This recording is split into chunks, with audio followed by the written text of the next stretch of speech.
Muy buenas tardes, tengan todas y todos ustedes. Es un honor que podamos reunirnos aquí en la Secretaría de Gobernación, en este Salón Revolución. Señor licenciado Alberto Elías Beltrán, su procurador jurídico y de Asuntos Internacionales en suplencia por ausencia del titular de la Procuraduría General de la República, muchas gracias por acompañarnos y permítame extenderle un reconocimiento amplio y una felicitación clara, no dubitativa, de los esfuerzos que usted realiza todos los días al frente de una dependencia muy compleja, extraordinariamente sensible en una herida grande que tiene nuestro país y que la afronta con toda dignidad, con toda valentía y no solamente con las respuestas coactivas o represivas de una institución, sino a través de apoyarse en los programas de prevención social. Muchas gracias por su presencia, señor procurador.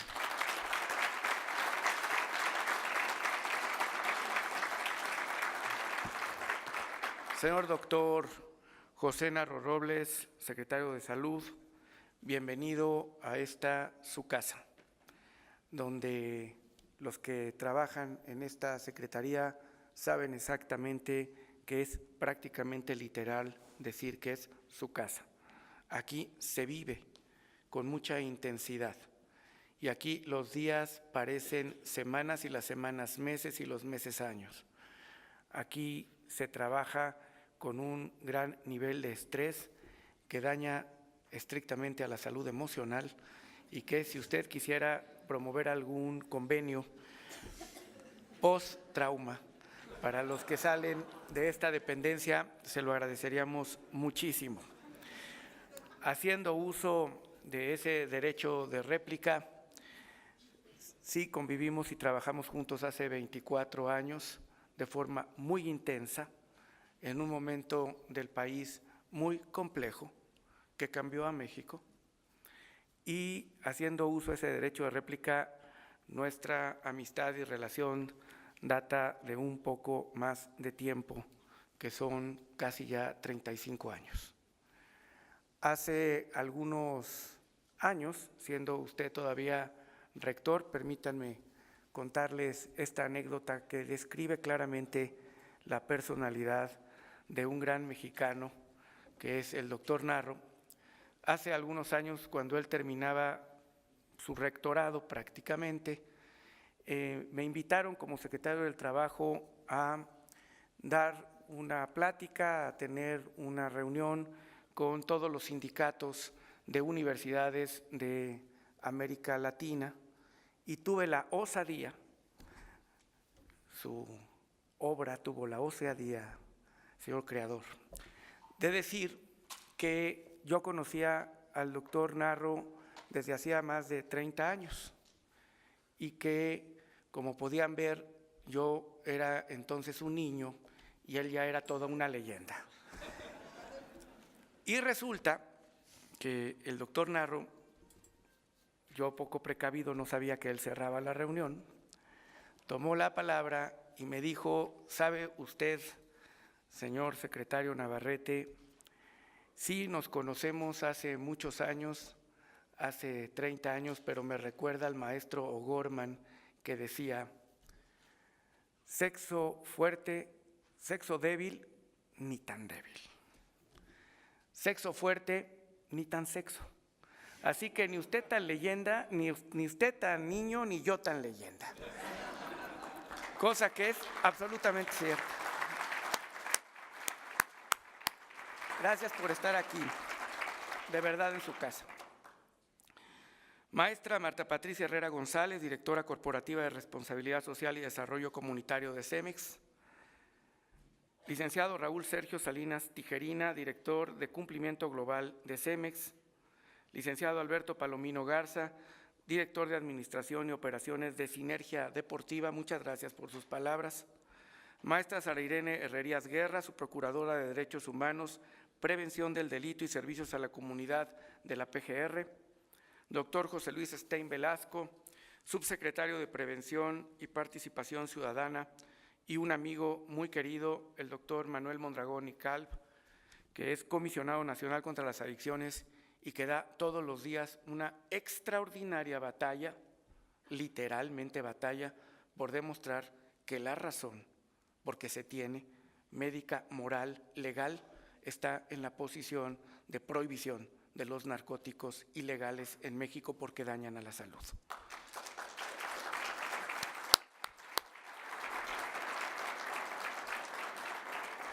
Señores funcionarios de la Secretaría de Gobernación que nos acompañan, muchas gracias por su presencia y sean todos ustedes muy bienvenidos. El presidente de México, el licenciado Enrique Peña, les manda a todos ustedes un saludo y un particular reconocimiento por trabajar en este campo a veces tan árido de la vida nacional y que sin embargo es la respuesta y la solución en términos reales a muchos de los problemas que tenemos.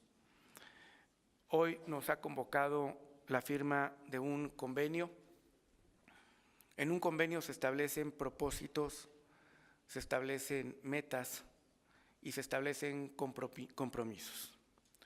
Cuando un convenio lo firman instituciones públicas, lo que hace el convenio, aparte de estos propósitos y compromisos y metas, es establecer medidas de política pública que le deben de beneficiar a toda la sociedad.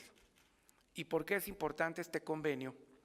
Porque nuestro país, particularmente nuestro país, atraviesa por un momento que no se va a volver a repetir nunca más en la historia de México, que es el llamado bono demográfico. Significa esto que en los próximos 20 años el mayor número de jóvenes van a ingresar por sola edad al mercado laboral y que en este momento son 800,000 jóvenes por año y a principios de la próxima década será 1 millón de jóvenes por año que solo por edad van a exigir a un país con justa razón y derecho la oportunidad de labrarse su futuro a través de un trabajo. Y nuestro país inserto en el mundo, bajo esta realidad que es nuestra, tiene un gran problema, que el mundo no crece económicamente a los niveles que se tenían antes del año 2008, antes de la crisis de los derivados.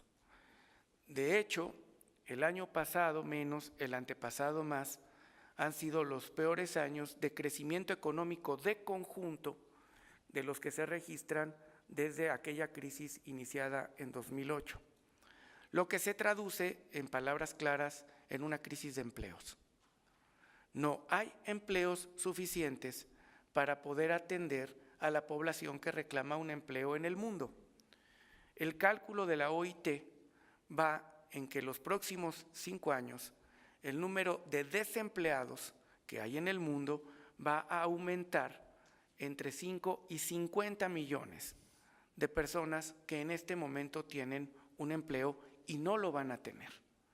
Y a eso hay que sumarle que estamos inmersos en la llamada cuarta revolución industrial de tecnologías de la información que desplaza por sí misma a toda una generación frente al impulso de jóvenes que vienen con nuevas capacidades y que a esta generación que se desplaza de jóvenes maduros no tienen muchas veces la oportunidad de reconvertir capacidades.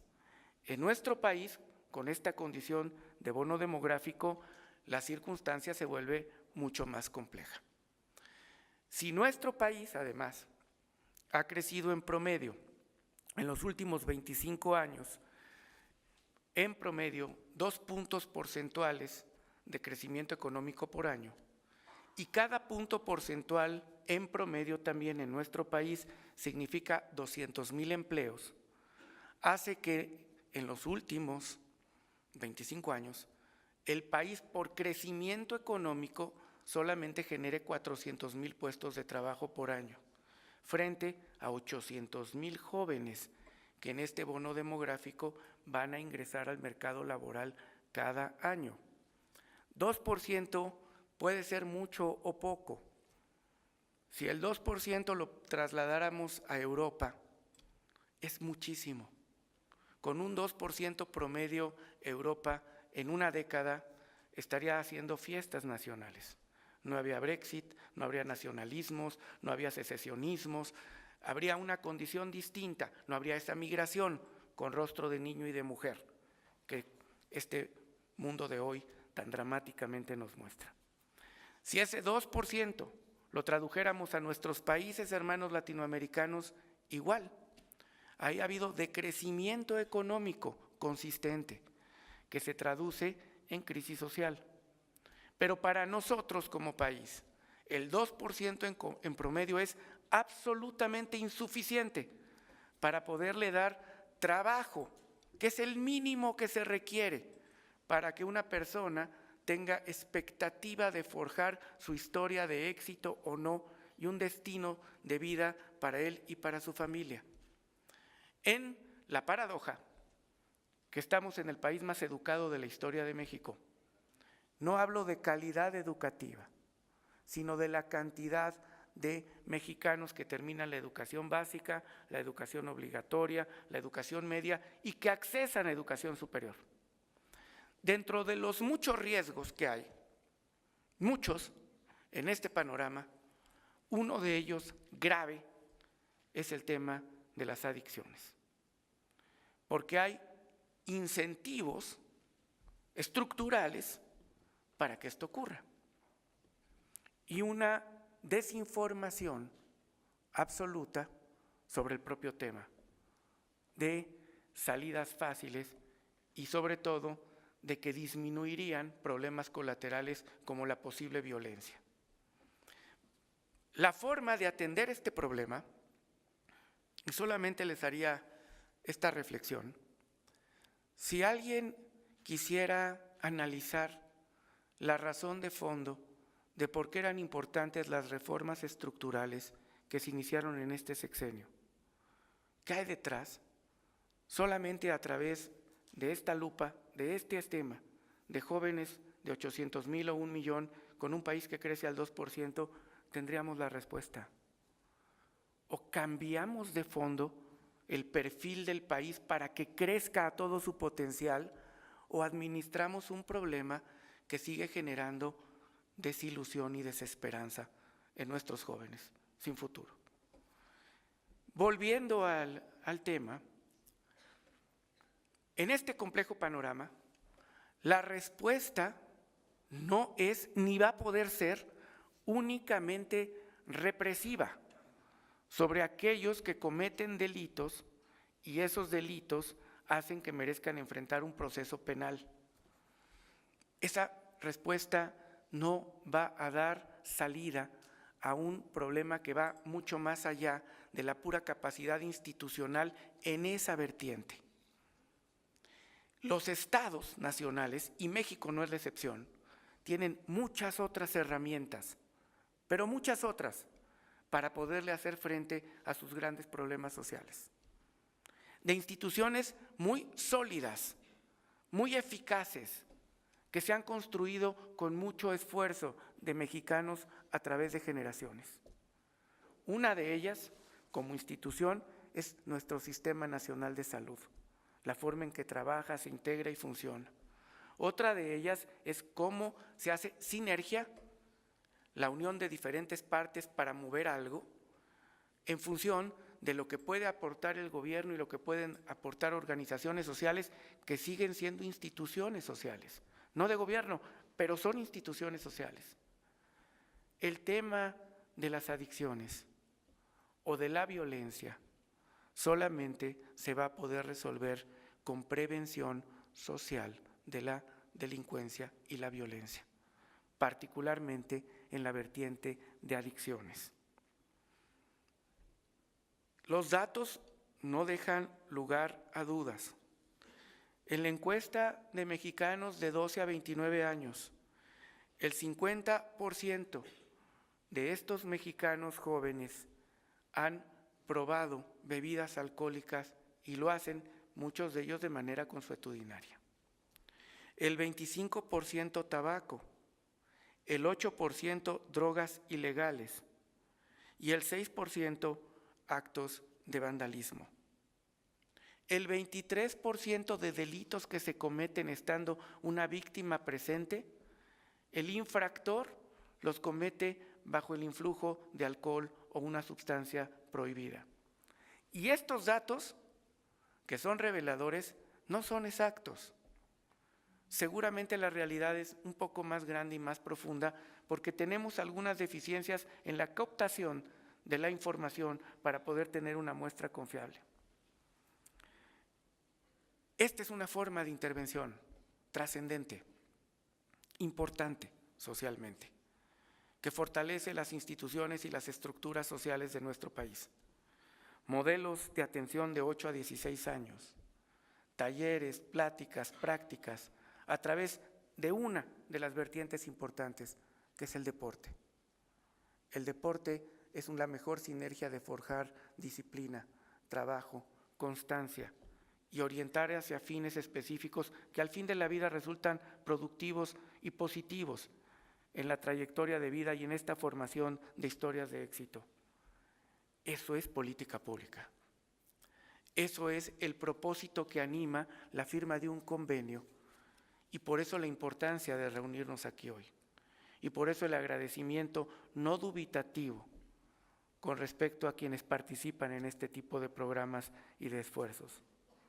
Por eso la claridad en la presentación y por eso de veras decirles a todos ustedes muchas gracias. Terminaría, para no meterme en pleitos entre Tigres y Pumas, diciendo que don Alfredo Di Stéfano, jugador inmortal, decía: ningún jugador es tan bueno como todos juntos. Muchas gracias y muy buen día.